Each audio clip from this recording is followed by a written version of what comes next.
¿Qué tal? Esto es Escena Internacional, podcast producido por Comité con la colaboración de Rodolfo Sánchez Aizcorbe. La primera noticia de hoy, 30 de abril, es que Ecuador presentó una demanda contra México ante la Corte Internacional de Justicia por haber concedido el asilo diplomático al ex vicepresidente ecuatoriano Jorge Glass. Esto, según la demanda ecuatoriana, pese a que Glass tenía 2 condenas por corrupción y estaba en libertad condicional. En principio, el asilo no se concede cuando alguien está acusado de delitos comunes ante tribunales ordinarios, pero el derecho internacional establece que quien determina si hay, digamos, persecución política es el Estado asilante. Y en ese sentido, el juicio en torno a si Glass era o no un perseguido político correspondía a México, no a Ecuador. En todo caso, el pedido de Ecuador es que la Corte Internacional de Justicia declare que México, cito, ha incumplido sus obligaciones de respetar las leyes y reglamentos del Estado receptor, no interferir en asuntos internos del Estado receptor y no utilizar los locales de la misión de manera incompatible con las funciones de la misión diplomática, de conformidad con el artículo 41 de la Convención de Viena de 1961 sobre relaciones diplomáticas. Reitero, cabe discutir si Glass es o no un perseguido político, pero quien determina eso es el país asilante, es decir, México, aunque lo haga de manera indebida. El punto es que no hay discusión respecto a quién le compete la decisión. Esta demanda de Ecuador responde a su vez a la demanda de México del 8 de abril de este año ante el mismo tribunal, la Corte Internacional de Justicia, por la irrupción de la policía sin autorización en su embajada en Quito para detener a Jorge Glass. A su vez, el 11 de abril, México solicitó también a la Corte Internacional de Justicia que suspendiera a Ecuador de la ONU, Organización de las Naciones Unidas, cito, en tanto no se emita una disculpa pública reconociendo las violaciones a los principios y normas fundamentales del derecho internacional. Mucho me temo que Ecuador probablemente pierda este caso. La segunda noticia es que se inició el juicio en Alemania contra un grupo de extrema derecha acusado de un complot golpista. Este es el primero de 3 juicios contra el grupo llamado Ciudadanos del Reich, no del Tercer Reich. Estos son gente que reivindica la Alemania monárquica y que planeaba un golpe de Estado y que fue desmantelado en diciembre del año 2022.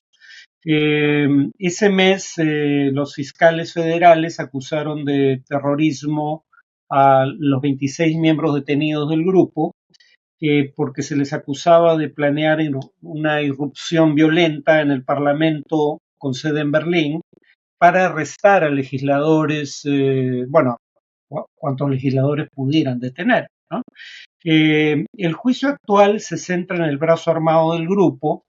Los 9 acusados están acusados de complot para derrocar al gobierno alemán, además de terrorismo.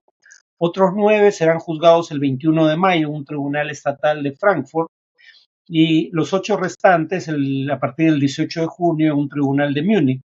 El caso de Frankfurt incluye al aristócrata Enrique XIII, príncipe de Reus, a quien planeaban instalar los conspiradores como líder provisional de Alemania, y Birgit Malsack-Winkemann, jueza y ex legisladora del grupo de derecha radical Alternativa para Alemania. Reus, el noble en cuestión, es conocido por propalar teorías conspirativas, algunas de ellas de corte antisemita. Estos grupos estaban convencidos de que Alemania estaba gobernada por lo que denominan un Estado profundo, la misma frase curiosamente que utiliza Trump para referirse a toda entidad del Estado norteamericano que no le da la razón. Desde la propia Corte Suprema, en la que él nominó a 3 jueces y los republicanos a 6 de los 9 integrantes, que no reconoció su alegato de fraude, al igual que infinidad de cortes de inferior nivel, tanto como los jueces que están llevando las acusaciones en su contra, 4 cargos de los que hablamos en una ocasión anterior. Eh, Ahora, los miembros de este grupo, Ciudadanos del Reich, eh, digamos, rechazan la constitución de la posguerra y según la Oficina Federal para la Protección de la Constitución, a fines de 2022, cuando el grupo fue disuelto, contaba con unos 23.000 simpatizantes en Alemania, pero solo unos 2.300 de ellos parecían dispuestos, según la Fiscalía, a ejercer la violencia. Eh, Finalmente, la tercera noticia de hoy es que la Corte Penal Internacional, según trascendidos del New York Times, Times of Israel y otros medios, podría emitir en los próximos días órdenes de detención contra Netanyahu y otros dirigentes israelíes. Esta semana es el lapso en el que se cree podría ocurrir esto, y además del primer ministro Benjamín Netanyahu, se emitirían órdenes de detención contra el ministro de Defensa Yoav Galant y el jefe del ejército Herzel Halevi, por no haber evitado los abusos cometidos por sus tropas contra, digamos, contra civiles en la guerra contra Hamas. Dirigentes de Hamas también serían requisitoriados por la Corte Penal Internacional, pero no trascendieron los nombres de quienes se trataría. Según el diario israelí Haaretz, diversos miembros del, digamos, gabinete israelí, así como eh, abogados del ejército, estaban intentando evitar que se emitan estas órdenes y países amigos de Israel, encabezados por Estados Unidos, intentan convencer al fiscal general de la Corte Penal Internacional, Karim Khan, que retrase o impida la emisión de estas órdenes judiciales. Si bien Israel, como Estados Unidos, Rusia o Irán, no reconoce la jurisdicción de la Corte Penal Internacional, hay 123 países que sí lo hacen y que estarían obligados a detener a cualquier individuo requisitoriado por esta corte si ingresa a su territorio. Ya en octubre del año pasado, el fiscal general de la Corte Penal Internacional, Khan, dijo que su fiscalía o la corte en sí tenían jurisdicción sobre posibles crímenes de guerra cometidos por Hamas en territorio israelí y por las fuerzas de defensa de Israel en territorio gazatí. Ustedes se preguntarán, bueno, ¿por qué tan rápido una orden? La investigación de la Fiscalía General de la Corte Penal Internacional había empezado en 2001, si mal no recuerdo, por los hechos ocurridos en Gaza en ese año. Entonces, se añadieron los hechos ocurridos a partir de 2023, pero no se inició la investigación con ellos. En cuanto al tema de análisis, ya se inició la ofensiva rusa que anuncié hace una semana. De hecho, se había iniciado mientras grababa el podcast, pero ha cobrado más fuerza de lo esperado, porque mi presunción era que por razones climáticas el grueso de la ofensiva se iba a iniciar en mayo. Bueno, por las razones que describí en aquel entonces, la ofensiva parece haberse iniciado antes. ¿Cuáles eran esas razones? Uno, Ucrania todavía no ha terminado de reclutar nuevos soldados y entrenarlos, por un lado, y de construir defensas profundas, por otro. Dos, eh, la, digamos, la ofensiva rusa debía darse antes de que lleguen las armas que tanto la Unión Europea como Estados Unidos han aprobado en favor de Ucrania.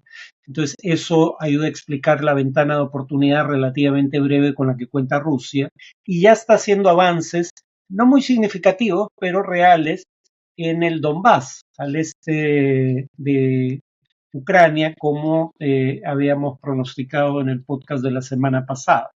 Hoy quisiera centrarme dentro de este tema general en un factor que algunos autores creen podría, lo pongo en condicional, ser un cambio significativo en la forma en la que se conducen las guerras en el futuro previsible o se conducirán. Lo que algunos dan en llamar el campo de batalla transparente.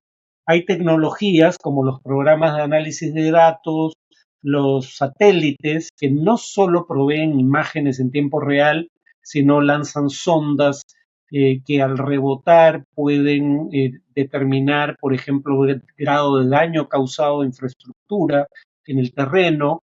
Y el tema del que voy a hablar ahora, los drones, es decir, los aviones no tripulados que cumplen funciones de diverso tipo, de inteligencia y como armas ofensivas, ¿no?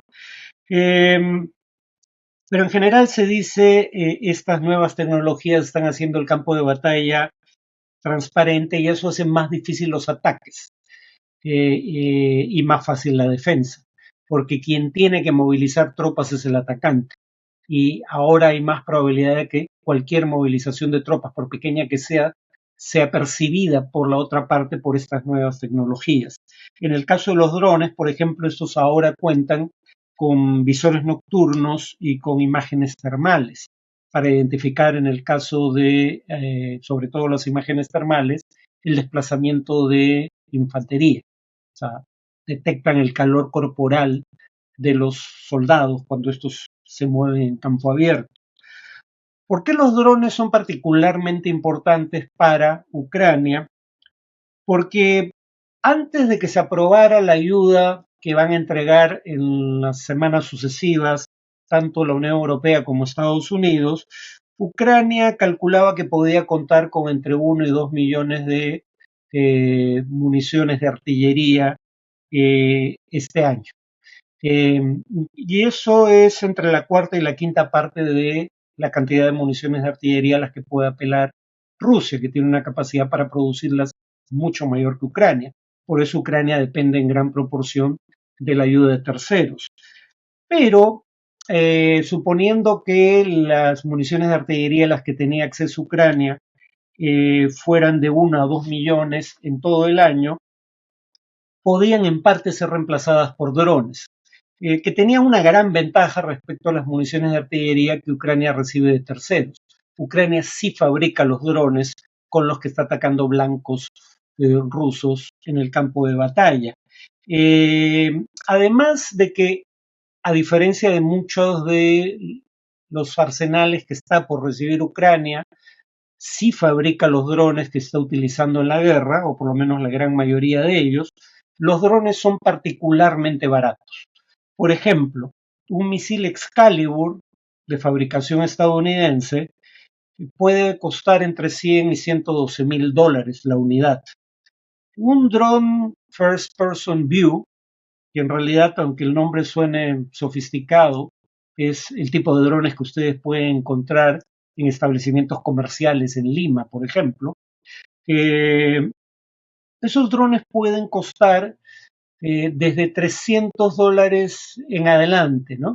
Pero digamos, en promedio unos 400 dólares la unidad, son muchísimo más baratos y pueden en ocasiones llegar a ser tan eficaces como un misil Excalibur. Por ejemplo, pueden ser guiados para atacar la parte vulnerable de un vehículo o blindado o de un tanque, eh, o pueden ser guiados para penetrar por la ventana de una edificación, ¿no? Portando una carga explosiva. Los drones más simples, créanlo o no, son drones de uso comercial, de los que se consiguen en las tiendas, que se consiguen desde unos 300 dólares en adelante, a los cuales con cinta adhesiva se les añade una carga explosiva, una bomba. Y entonces el dron causa la explosión al impactar el blanco y estallar esa bomba que lleva adherida a la nave, ¿no? Eh, Precisamente por eso, dicho sea de paso, es que también hay una forma de contrarrestar la eficacia relativa de los drones, que es sencillamente colocar capas de metal o protección con capas o planchas de metal en trincheras o en tanques. Ustedes hoy en día pueden ver imágenes de tanques rusos que parecen llevar planchas metálicas sobre el chasis. Bueno, esas planchas están a una cierta distancia del chasis para que sea sobre las planchas que impacte el dron y por ende no cause un gran daño. De hecho, lo que eso ha implicado en la práctica es que Ucrania utilice hasta 2 drones para causar un daño significativo a un blindado, porque el primer dron solo, digamos, destruye parte de la protección y es el segundo dron el que realmente impacta en el vehículo o tanque, ¿no? Eh, y claro, Ucrania cree que puede fabricar este año hasta 1 millón de drones. Y en ese sentido, si tomamos la cifra más baja de la cantidad de municiones de artillería con las que pensaba contar Ucrania este año, 1 millón, pues la duplicaría, teniendo en consideración que los drones tienen mayor grado de precisión que las municiones de artillería convencionales. Entonces, no solo duplicas o aumentas significativamente, cuando menos, el número de piezas de artillería, por así decirlo, sino que aumenta su grado de precisión, porque los drones pueden ser guiados, como ya dije, a un blanco específico. Eh, Ahora, el punto es que Ucrania también tiene problemas, ¿no? Porque uno, cuenta con más drones que pilotos entrenados para manejarlos, y dos, la comunicación entre el piloto remoto y el dron, en eso consiste un dron. O sea, es una nave no tripulada porque no hay un ser humano dentro de la nave, pero sí está tripulada en el sentido que hay un piloto remoto que conduce el dron a control remoto. Eh, y bueno, por un lado, Ucrania tendría más drones que pilotos, uno, y dos, las comunicaciones entre el piloto y el dron pueden ser interceptadas. Y en ese sentido, una vez que el piloto no tiene contacto con el dron, no le puede dar instrucciones. El dron, para efectos prácticos, se pierde. Eh, Ucrania cree que puede resolver estos dos problemas que acabo de indicar con inteligencia artificial. Por un lado, Ucrania alega que ya está desarrollando drones programados para identificar blancos por cuenta propia y atacarlos de manera independiente, es decir, sin necesidad de una autorización ulterior de un piloto remoto. Esto puede generar problemas en términos de derecho internacional y en particular derecho internacional humanitario, porque no quedaría en claro quién asume responsabilidad, porque tiene que haber un humano responsable finalmente, por los daños que ese dron puede causar a blancos civiles. Pero en todo caso, en términos de la guerra, Ucrania alega que gracias a la inteligencia artificial sus drones van a poder identificar y atacar blancos de manera independiente, lo cual resolvería el problema de la capacidad de Rusia de interceptar la comunicación entre el piloto y el dron. Una vez que el dron es lanzado, el dron ya opera de manera autónoma. Identifica por sí mismo un blanco y lo ataca sin necesidad de esperar instrucciones ulteriores del piloto remoto. La interceptación ya no tiene mayor eficacia. Y en segundo lugar, un piloto puede operar más de un dron, un piloto remoto. Y eso ayuda a resolver la falta de suficientes pilotos entrenados para manejar 1 millón de drones, porque podría manejar más de uno a la vez, ¿no? Y eso, repito, resuelve la falta de pilotos. Eh, Ahora, solo terminaría diciendo que el uso de inteligencia artificial no es la explicación del alto número de bajas civiles en Gaza, porque la inteligencia artificial en el caso de Gaza está haciendo aquello para lo que fue programado. El problema es de la programación, no de la forma en que se comporta el dron, eh, porque la programación israelí acepta hasta 100 bajas civiles si a cambio se puede alcanzar a un dirigente de Hamas. Concluyo con este dato.